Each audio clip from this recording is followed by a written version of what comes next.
At times like this, I don't know who's going to give up first, the ship or the crew. Probably neither, but it's patience has reached a terminal condition now. The storm isn't going to let us go. It just goes on and on and on. We get a lull and it blows up again. The seas are getting bigger, we're being pushed south, but the damp is the worst thing, I think. There's nothing worse to a sailor than getting wet.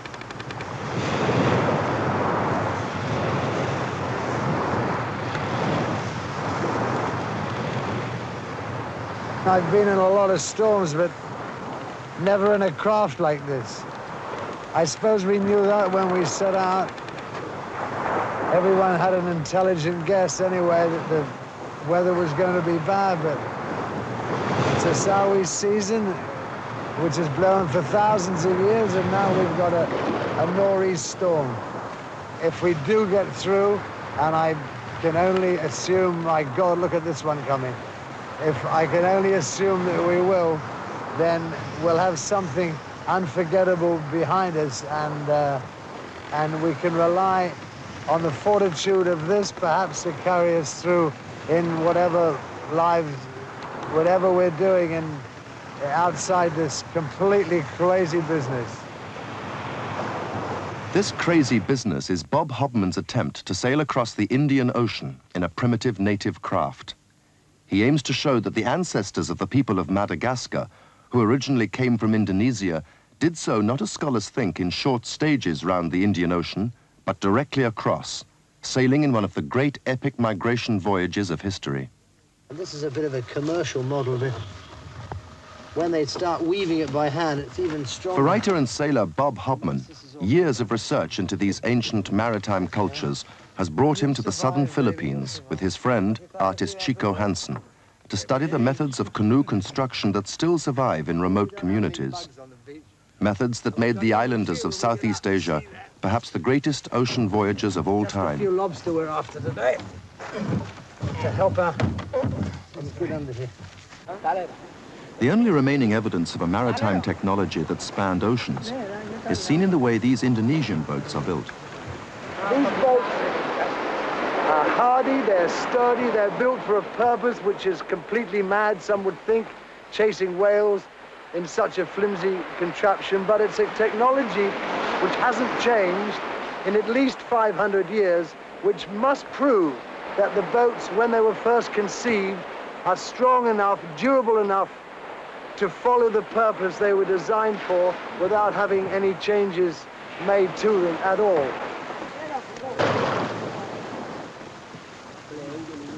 These people venture miles from land, hunting whale, shark, and the manta ray, for food, not profit. And the way they build their wooden boats, lashed together with palm fiber rope, gives a vital clue to the building of the expedition craft. On the Philippine island of Tawi-Tawi, the vice-governor gives Bob Hobman a birthday present.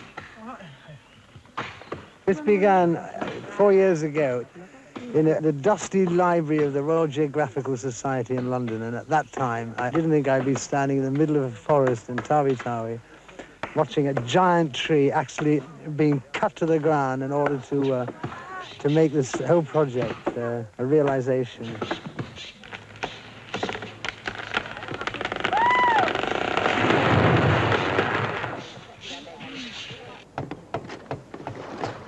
The Sarimanok, named after the bird-fish messenger of Philippine legend, is the first ocean-going sailing canoe to be built in this region for hundreds of years. Working more from race memory and without plans, the Filipino shipwrights shaped the keel from a single log.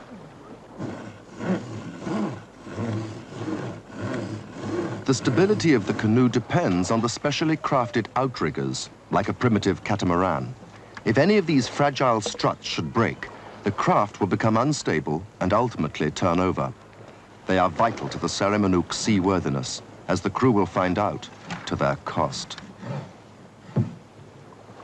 The sides of the hull are formed from planks, following the line of the hollow keel and held in position by thwarts, lashed under tension with Carbonegra palm fiber ropes. Sarimanok's 60-foot length will flex and move in harmony with the enormous seas it will face in the Indian Ocean.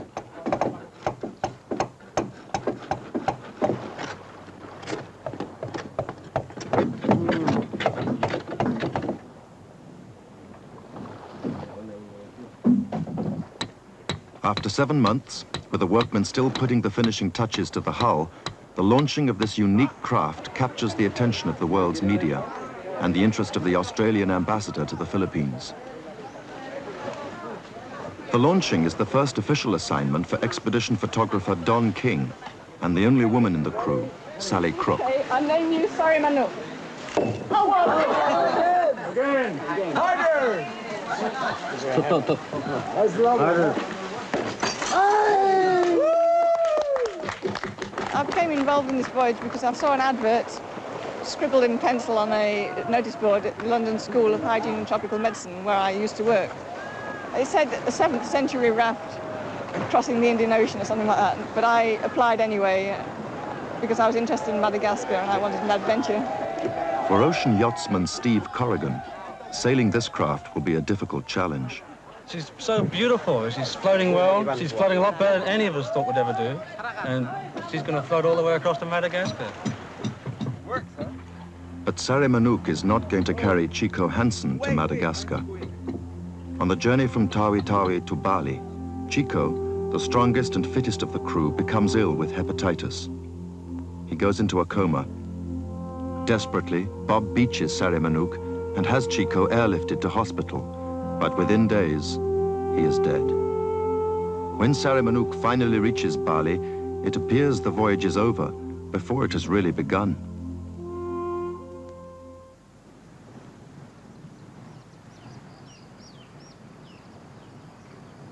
But the following year, when the southeast trade winds return, Bob Hobman, with a larger crew and a refitted Sarimanok, are ready. The wind southeast, we can just barely make the shallow water drop right in there.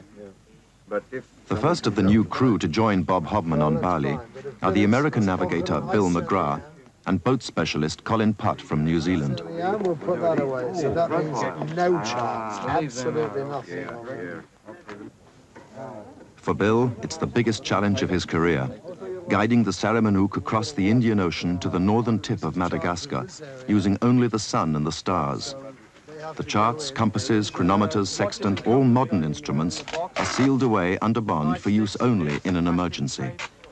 The strong plastic rope that we're keeping as emergency measures, all emergency and modern gear going in. So you got your last time check now? 8:21. Who's got a watch on the crew? Anybody else with a watch? But what I mean is, anybody ever watch with the right time? That's the only beauty of a You've watch. got a watch. Pick it up. Does anybody ever watch? Ah, Mr. McGrath, please. Yeah, I know it's a good joke, but nobody's got the right time. It isn't worth a blast if you're navigating. We're just setting one clock to GMT so that if ever we do need these, we have at least one watch to help us with the time for navigation. Well, Wally bought us an alarm clock in the bazaar yesterday to tell us what time it is for lunch and so on, and this morning I took it to bits and removed the minute hand, so you can't use it for navigation. Lunchtime will be slightly variable, but what the hell? Oh, Colin, here's one for you. It's from the Prime Minister of New Zealand, Mr. Lange. He said, let me extend to you and the people of Madagascar the greetings and best wishes of the government and the people of New Zealand. This message of goodwill has traveled many thousands of miles with a crew whose courage and spirit I applaud. Both our nations were founded by seafaring people. This historic voyage serves to remind us all of the bravery of our ancestors. I'm confident that the bonds of friendship which develop among the crew and the people of your country will contribute to greater understanding and goodwill between our nations. Yours sincerely, David Lange. Well, that's very nice of him, isn't it? I'll keep the black stuff fairly handy to you there. Completing the international crew are Australian Robin Davy, a professional diver, and Albrecht Schaeffer, a journalist from West Germany. And unseen behind the camera, to record the whole voyage on film, is Australian cameraman Peter Rogers, an experienced sailor who will have to stand his watch like the others. To maintain the integrity of the expedition, Sally Crook, a nutritionist, must select, preserve and pack only the foods the original migrant voyagers would have taken to Madagascar.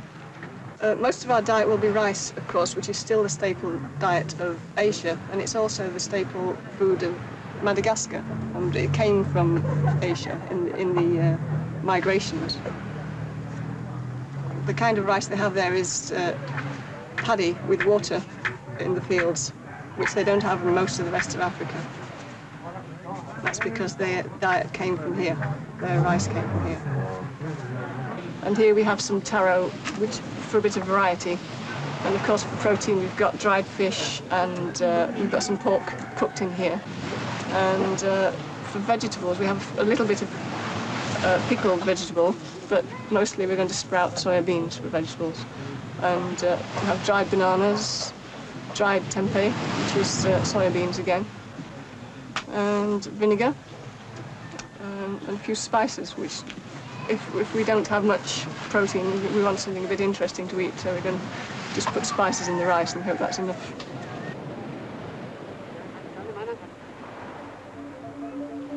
For the Balinese, it is appropriate that as Sarimanok is retracing a voyage of their ancestors, it should be blessed in a Hindu ceremony.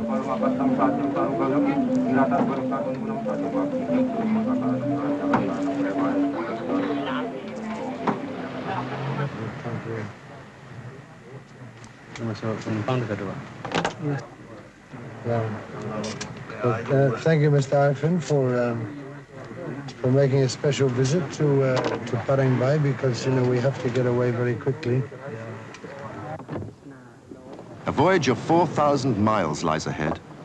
With the southeast trade winds behind them, all will be fine.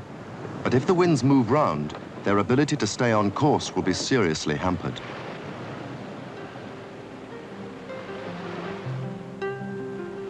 Finally, Sarimanok slips its anchor rope and with an escort of the graceful Pladang, heads out into the Lombok Strait in the Indian Ocean for Madagascar.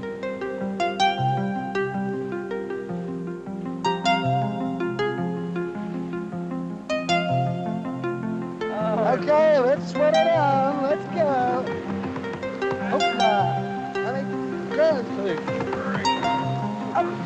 Any more?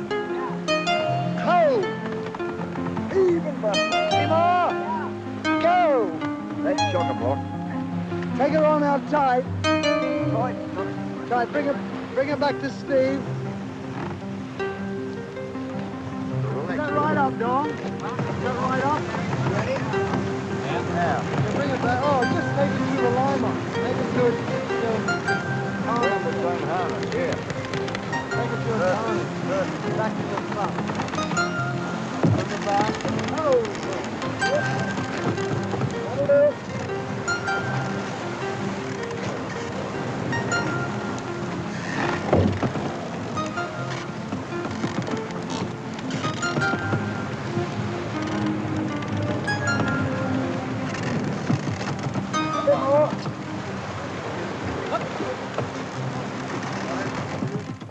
Navigator Bill McGrath plots a course that will take Sarimanok southwest and across the wind.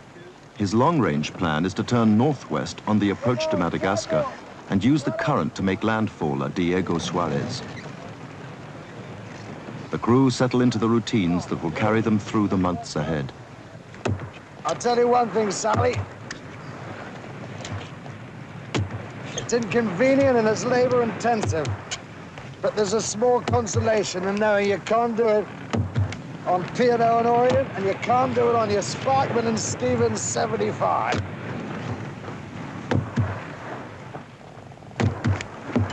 Well, I get up as soon as I can see it's getting light and start the fire straight away and make tea, then make breakfast. And usually straight after that I begin making dinner, because it might be a stew, it takes a long time to cook. I'm enjoying being on the sea. I can't say I'm enjoying cooking. That's the last thing I wanted to do. I'm a nutritionist, but not a cook. But I'd like to be working on the tiller like I did last year. About 50 degrees up on its altitude, which puts it along its path at about 022. True. We're also used to compasses and modern methods of pointing the ship by, but here we have no compass, So we have to use the shadow of the sun, and just that is our only indication to give us some bearing of where we're going. Now we put course desired on this piece of wood. Course desired on the straight ahead, and ask the helmsman then to make the adjustment to put the shadow across the center of the dial. In so doing, this mere piece of wood becomes a true bearing, a true compass. It's simply the old shadow stick. The great captains used it, and long before them, other captains did, and long before ships were built, it was the basic way to tell direction.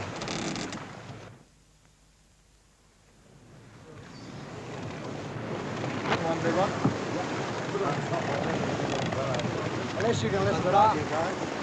It's hard to know what's happening to the outriggers because the rattan is creaking away, and I know it's chafing against the big arms. If one goes, then it'll set up a chain reaction, and they'll all start splitting, and then once the first one flies, once it's given 6 inches or even less, then the whole lot will go, and we're without an outrigger, which means absolute disaster for us. And another one.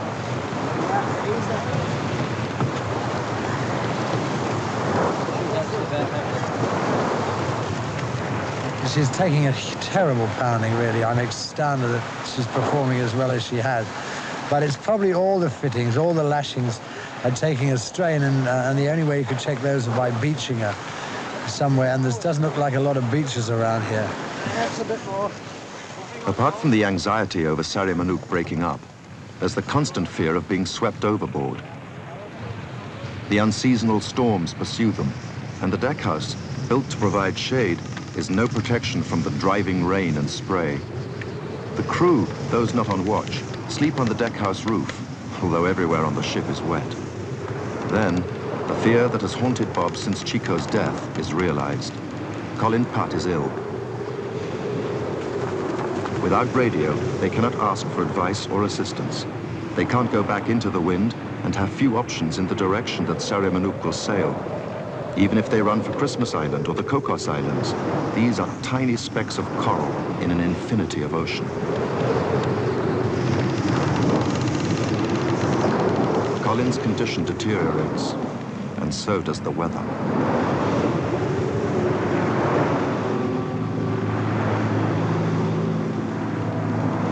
The cold, miserable nights bring their own measure of anxiety. Everyone on board knows that as Sarimanok is built entirely of wood and natural materials, it will not be picked up on a ship's radar. Unseen in the darkness, they could be run down by a large freighter or tanker. It continues to rain. Last night was a bad one. I don't think we've had anything quite as nasty as that, even coming down from the Philippines. And there's so many stresses on the structure of the boat, you just never know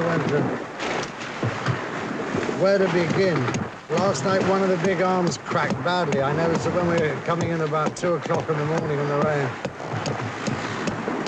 And I just get these wedges together to try and stop it from cracking any further. Otherwise, we've lost one of our vital arms. But, you know, all the engineering and structural wisdom aboard is not nearly as good as the lads who built it. So we have a little meeting and decide what could be done. You could make things worse by strengthening one place and weakening another.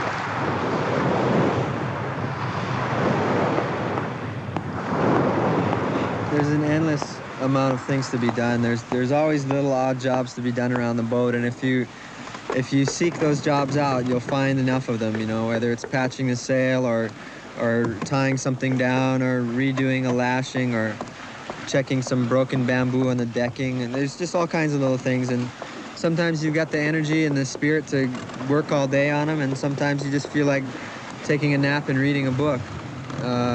But there's always things to be done. I haven't been bored yet on this trip. There is so much work to be done. The ship has to be virtually rebuilt every day.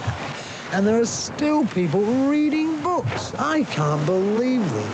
Everyone who's got a possible spare second picks up a book and starts reading it.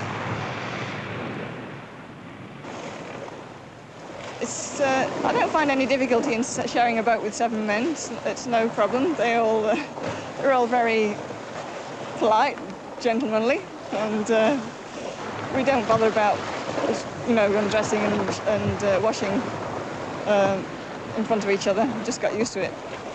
It's no problem at all, really. It becomes obvious Sarimanok cannot take the constant pounding sailing southwest across the wind, and reluctantly Bob orders a change in course. What's that heading, Bill? Well, as you ordered, Captain, we're heading due west now. You happy with that? Yes, indeed. I certainly applaud your decision. It's riding far easier, going just as fast. Yeah. Well, I'm sorry about that earlier, but I was just really worried. She was, we've got that bad split in the Batangan, and she doesn't go to windward, so... But I wanted to keep on with your plan of going south. But you think we'll be all right here? What about our options? Well, going north of Cocos in Christmas also means we're going closer to Sumatra, and we have more options in case we have any more breaking up of the rigging to run for shelter and get repaired. Well, that's true. That's true. And the seas up here, you think there'll be... We don't get the big heaving southeast till we get south, further south, yeah? Well, it'll be delayed a bit longer. We won't get the strong southeasterlies until much farther out.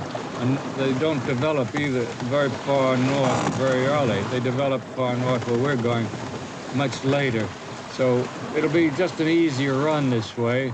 And as Steve pointed out, a shorter run, too. Keep the safety in.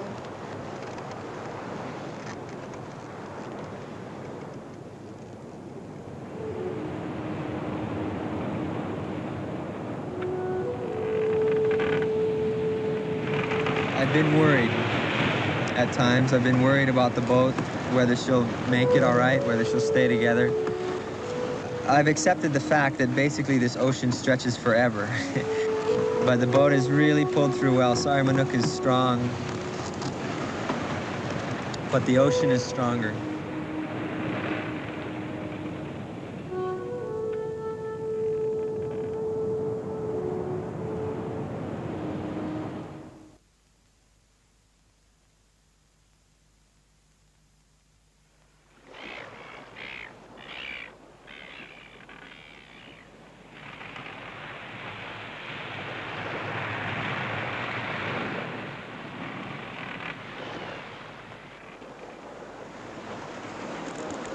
The sea showed nothing but disdain last night.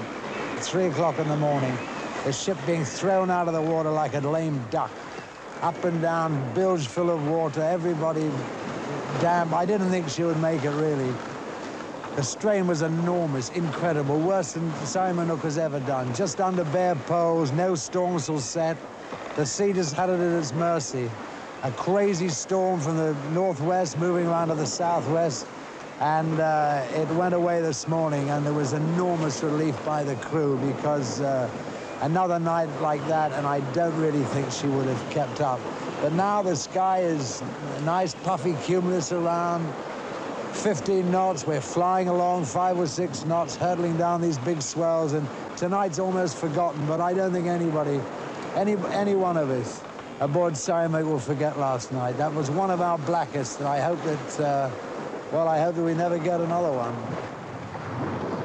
Colin's condition stabilizes, but he's very weak and still uncertain what's wrong.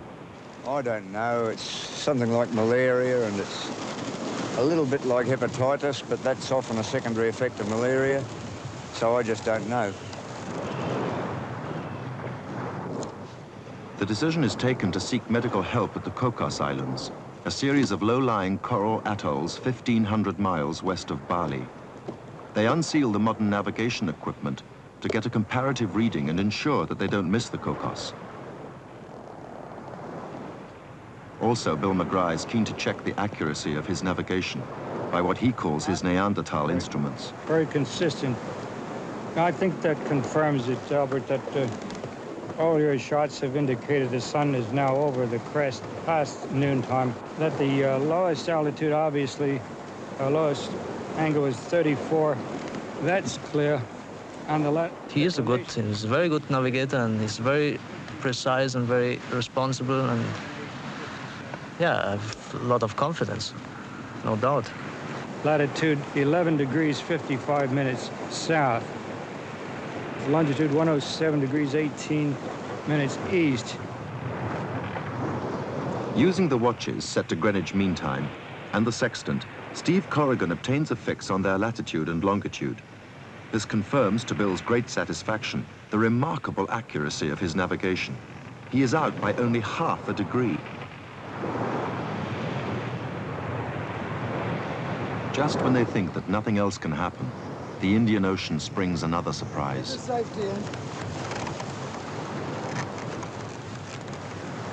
And just before the midnight watch, we're being slapped by some pretty heavy swells on the beam, and the rudder post started to break up. We had two very large steering oars, which gave us about 3 or even 4 times too much blade in the water. And it was the length, of course, that was the problem. So we decided to chop a meter off, and we hauled this thing out going for it at sea, which wasn't an easy job at all, because once Sarimanok or any ship in these conditions gets going, there's no way you can slow them down or stop them to effect this kind of repair. Anything in the water is a problem. Despite the knowledge that Sarimanok cannot stop easily or turn round at all, Don King volunteers to go over the side and guide the steering oar into position. For everyone watching, falling overboard is the greatest fear. They know that if he slips, he's going to be a long time in the water, with only the sharks for company. The entire horizon is covered in a sheet of grey. Over to the right, there's a squall, which is actually raining. Right behind us is a squall, that's raining there. And all the way on our starboard side, it is just rain, rain, rain.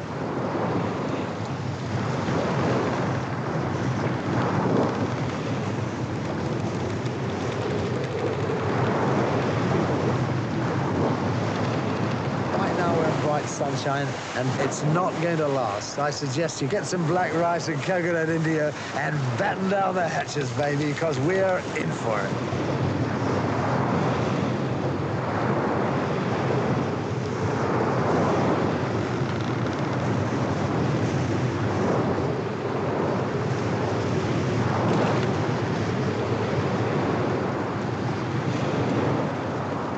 There's another huge bitch that I've got with the Admiralty giving us lousy advice. I mean, the weather has to be abnormal, because otherwise nobody would sail this ocean. It's certainly not the Austronesian. We've got 8 people aboard who could not, in fact, light a fire. It's not only just Sally. It's the wrong selection of wood, the wrong techniques of lighting a fire. The wood that comes aboard is driftwood that's all rotten, and it's been wet for 15,000 years, and it just will not light. It's a pain in the ass right now. It is a thorough pain in the ass. It's miserable, it's rotten. As I look at people's faces, they're going, oh my God, are we going to make it? They keep glancing toward the life raft. That's not the objective. The objective is to get this bloody thing going.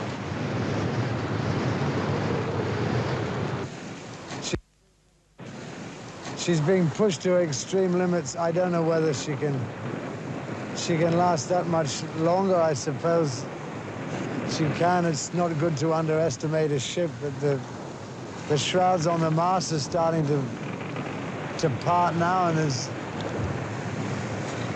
one of those strong whaling ropes. It's a constant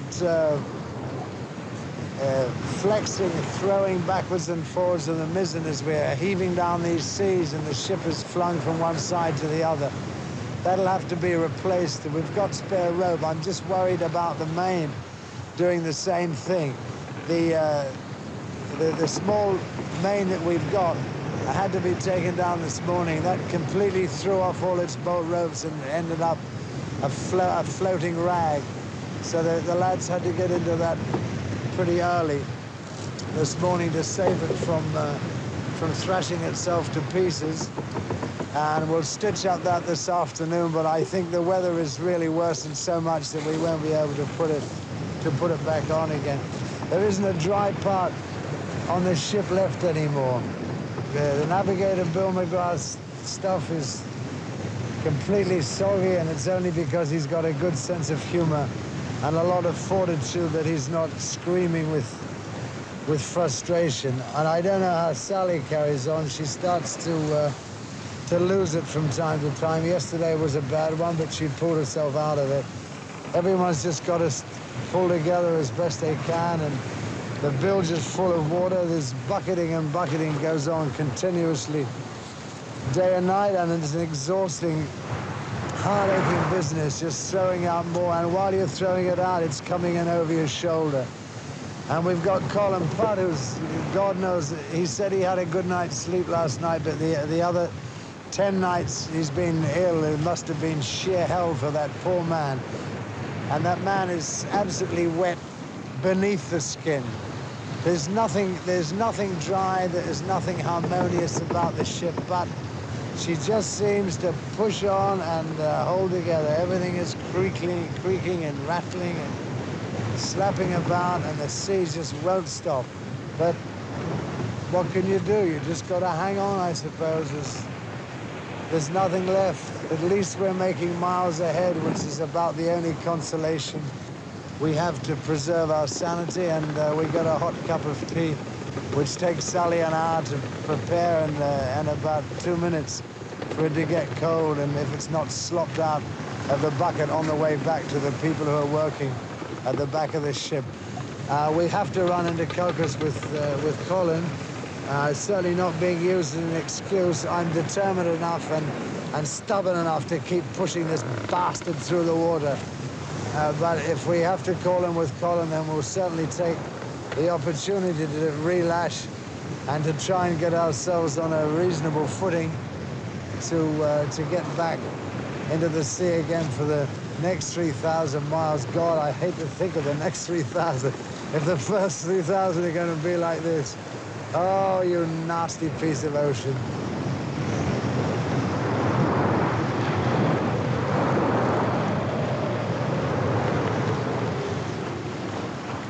Well, we started off with 5 sails, 2 mains, 2 mizens, and 1 stormsail.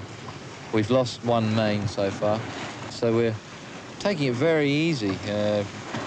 It means we take our mizzen down at night because we just cannot afford to lose one in any squall, which means a lot of extra pressure on the crew. And it's not like hauling up on a winch and just throwing up one crew going up and hauling up a sail. It takes 5, 6 people for each sail change and full on. Yeah, it's not an easy craft to sail.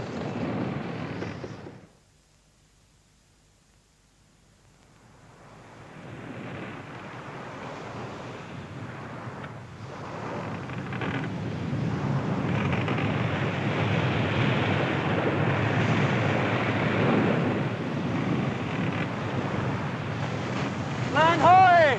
We're 1 point off port bow!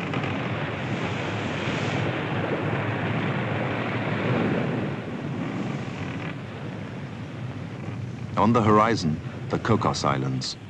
The crew's relief at sighting these in daylight is edged with tension. The entrance through the reef, which almost surrounds the islands, is on the north side, and they're approaching from the south. But their luck holds. They are sighted, and the island's administration sends a launch. What should we send them, actually? Grateful for any little tow. No. Change a shoulder watch. Just flash. We have an injured crewman, a sick crewman who has to be landed. You'll see from the rig that there's no modern cruiser coming in. I think we need more assistance. How about a psychiatrist? I may have wondered. Yeah, please send out the duty psychiatrist. That's a Neanderthal masochist that needs help. Colin, Putt, and the Sarimanok crew exchange subdued goodbyes. They respect his knowledge and seamanship and are going to miss him. But they know he will now get the medical treatment he needs and will probably be airlifted back to hospital in Australia.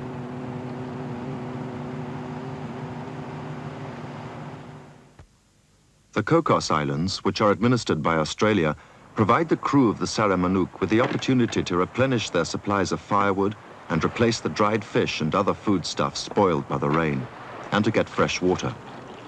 Gradually, the fears and depression of the last 2 weeks fade.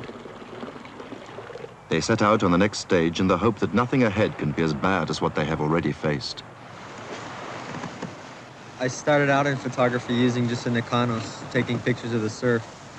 So I've always been oriented towards the ocean and action with my photography, and so I've been dragging behind the boat a lot, trying to capture the boat under sail from a distance in different lighting conditions and different moods, and it's really been fun. You know, it's kind of cold when you get out there in the water, but it's really a thrilling feeling to be dragging behind the boat at 5 or 6 knots. It's kind of hard to breathe, but it's a real thrill. It's like almost like water skiing.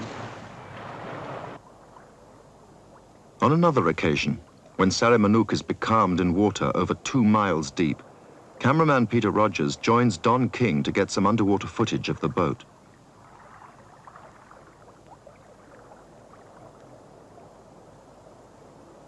Suddenly, the 2 photographers are joined by a baby finback whale who comes out of the depths to satisfy its curiosity and stays with the Sarimanok for several days.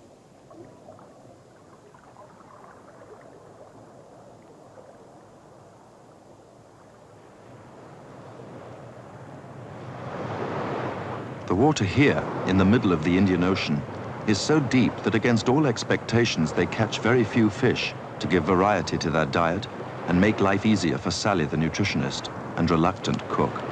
My feelings are that Sally has a hard job on this vessel. There's a lot of pressure. She's the only female. You know, the guys can get together somehow and sort their problems out, but a female on her own, and there's a lot of pressure with that damn fire. You've got soaking wet firewood and trying to get a meal cooked in incredibly hard conditions, unbelievably hard conditions. I think she's a champion. On this voyage, we were eating the same sort of food they would have eaten 2,000 years ago, and probably what they would have brought with them on this journey. And of course they were Asian people, and it was a long time ago, but I don't see why Europeans shouldn't survive pretty well on this diet. The only thing is that they're used to chocolate and sweets and convenience food, and it might be difficult for them to do without, but that's just what they want and not really what they need. I'm sure all their requirements are going to be met with this diet.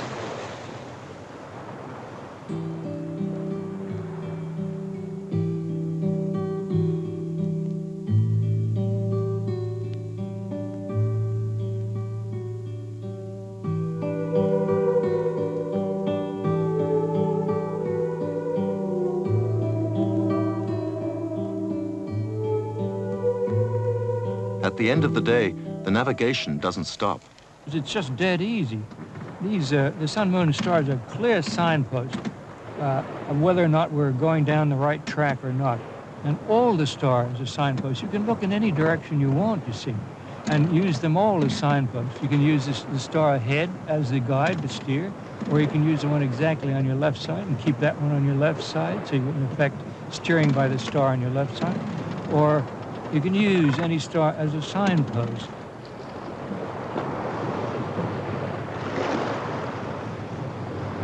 Look what I found in my bed, Sally. Flying fish. Yeah, great. I'm sleeping with the rest of them. Would be a nice breakfast. What would you like to sleep with? Oh, a bit threatened. Hey? You like the daughter, yeah?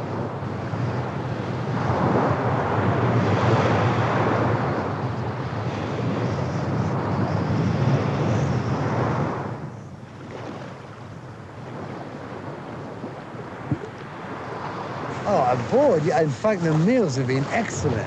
Since we started out, the meals have been fabulous. It's the fish that we dried, we caught and smoked and dried on Cocos to replace the whale meat and the manta, which was a tragedy that went rotten and was attacked by blowfly. I've never seen maggots appear so quickly. Those blowflies must have been hanging in for centuries waiting for that rotten whale meat to arrive.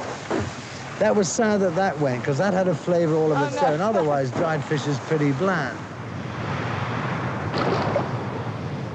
We want to make the miles and make this passage as quickly as possible, because the longer you're out here, the more chance you are of getting hit by something bigger, but not pushing it too hard so that we keep the vessel intact. It's all very amicable, we don't have arguments about it, but there is a pressure to get to Madagascar for obvious reasons. But there's also a pressure from me to keep the vessel in one piece. To me, that's what it's all about, keeping the vessel in one piece. If we don't make Madagascar, hell, we'll make somewhere else, but at least we'll make somewhere. Despite the ever-present fear of being run down, they welcomed the sight of this, the only ship they are to see in the entire voyage. It changes course to investigate this strange craft, obviously a relic of another age, and then hurries away without making contact. They are alone in the ocean once more. We were just having a little discussion on bailing here, and it's the one aspect of this voyage that just does not go away. We can take a day off sail repairs, we can miss a meal, we can miss the morning constitution, but the one thing that just never goes away is bailing. It's always there. So we've sort of thrown a few figures around, and you know, it's pretty boring down there throwing water out, so you come up with all these ridiculous calculations.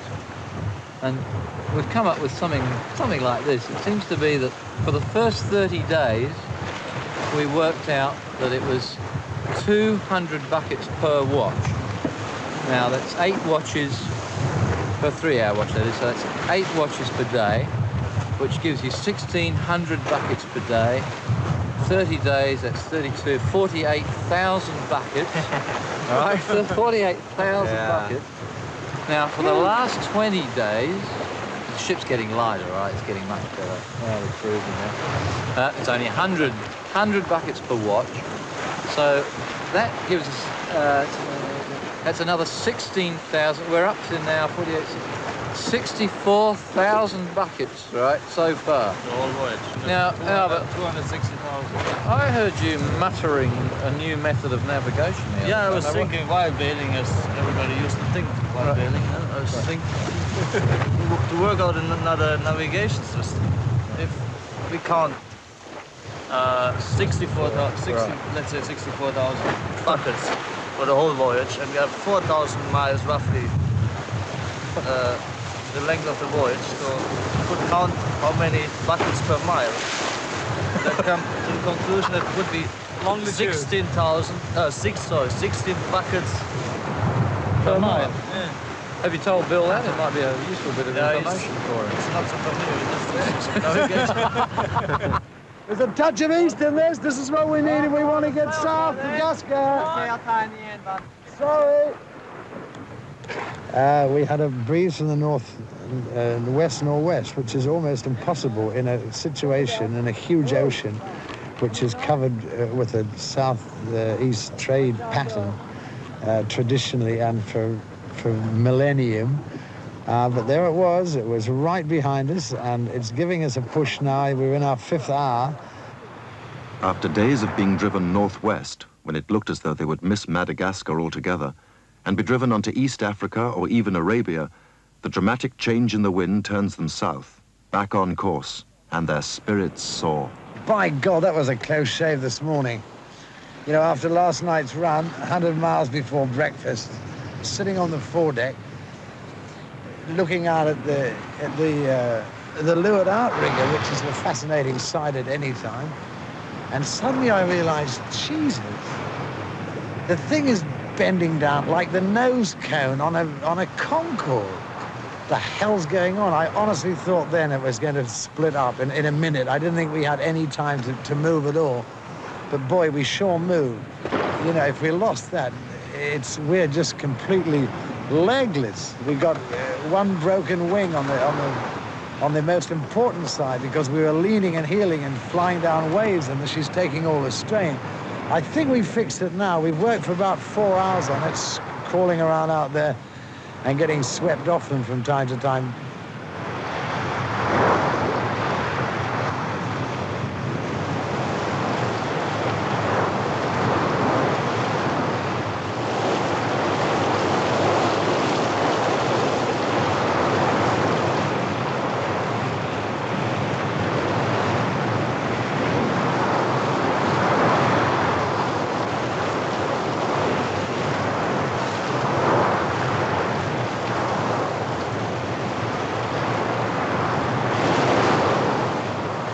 Dawn, ask Bill McGrath to come up, would you please? I just want to say something.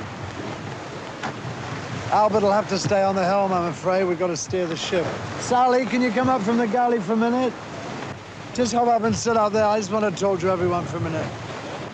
You saw the champagne coming aboard and you thought it was for my birthday. Well, it's not for a birthday, it's for a death day. I think birthdays should be celebrated in private and death days celebrated in public. We're only a small public out here in the middle of the Indian Ocean, but the intent is just as strong. Everyone's had their own reasons for coming. On the Sarimanok, it's either the project itself, the nature of it, or a trust in the ship, or just a pure adventure. All three of these were the same reasons that Chico Hansen, who died a year ago this morning, would have chosen when he put so much of himself into the trip. And although it's incredibly miserable, if you'd had a choice, now you probably would have decided to stay at home. Chico didn't have that choice.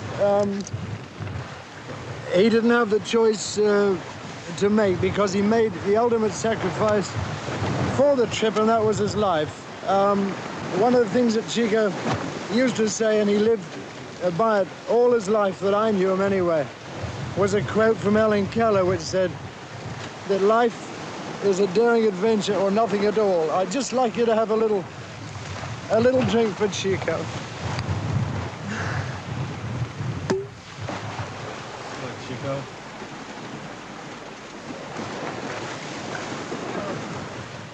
The celebratory champagne for Chico could be perhaps an omen for the success of their voyage. Madagascar, slowly but surely, is getting ever closer. Oh, Chico should be here to enjoy this. Drinking champagne in these conditions aren't really conducive. But I think Chico would have approved because he fancied a bit of champagne at any time.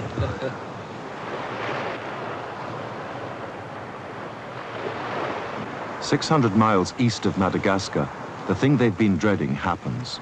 The starboard outrigger breaks off.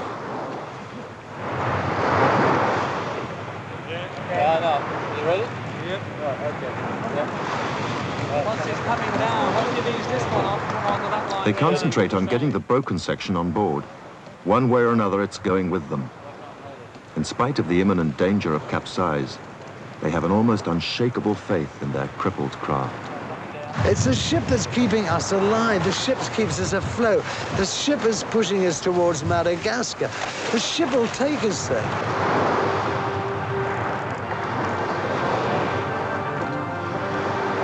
People always ask, why do you do adventures or why do you do this? I can only say is that the man who takes his family to the beach house every year for 10 years, 15 years, suddenly breaks out and says, right, next year we're all off to China. Now that man is going through all the same emotions as I probably am going through right now. He's doing something new, he's broken away from the mundane things, and he is experiencing an adventure, and if it's successful with him, he'll go somewhere else the next year. And that's exactly like us. You up the stakes each time. More than 2 months after leaving Indonesia, their high-stakes adventure pays off. Like their predecessors centuries ago, they finally sight land. It's Madagascar. Full slope, a high promontory, and yeah, we're on it.